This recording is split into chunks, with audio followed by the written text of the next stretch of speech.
നിസ്കരിക്കാൻ തോന്നുന്നില്ല, മനസ്സിൽ മടി വരികയാണ്. എങ്ങനെ കൃത്യമായി നിസ്കരിക്കാമെന്ന് ഞാൻ പറഞ്ഞു തരട്ടെ. ഈ കാര്യങ്ങളൊന്ന് ചെയ്തു നോക്ക്. ഇൻഷാ അല്ലാഹ് നിസ്കരിക്കാനുള്ള മടി നമ്മിൽ നിന്നില്ലാണ്ടാവും.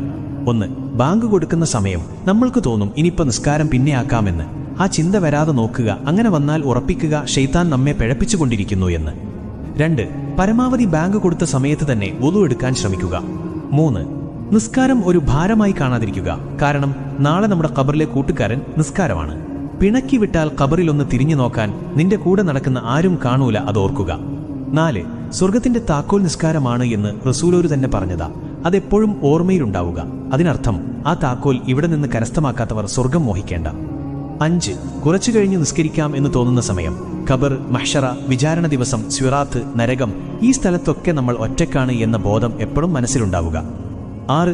പിന്നൊന്ന് ഉറപ്പിക്കുക, നിസ്കാരം ഉപേക്ഷിച്ചാൽ ഈമാൻ കിട്ടി മരിക്കൂല, ഈമാൻ കിട്ടാതെ മരിച്ചാൽ നരകം ഉറപ്പിക്കാം, റബ്ബ് കാത്തുരക്ഷിക്കട്ടെ, ആമീൻ. 7.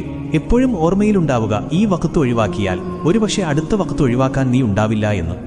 നിസ്കാരം ഒഴിവാക്കുന്നവർക്ക് ആയുസ് കുറയും, ദാഹിച്ചു മരിക്കും, ഖബറിൽ തീ നിറക്കപ്പെടും, സ്വർഗത്തിന്റെ വാസന പോലും കിട്ടില്ല. 8. എപ്പോൾ നിസ്കാരം ഒഴിവാക്കണം തോന്നുമ്പോഴും ഓർത്തോ, നീ നിസ്കാരം ഒഴിവാക്കി സമ്പാദിക്കുന്നതൊന്നും നിനക്ക് ഉപകാരപ്പെടില്ല, നഷ്ടങ്ങളല്ലാതെ. 9. റബ്ബിനോട് ഇടയ്ക്ക് ദുആ ചെയ്യുക, മനസ്സ് നന്നാക്കി തരാനും നിസ്കാരത്തിൽ കൂടുതൽ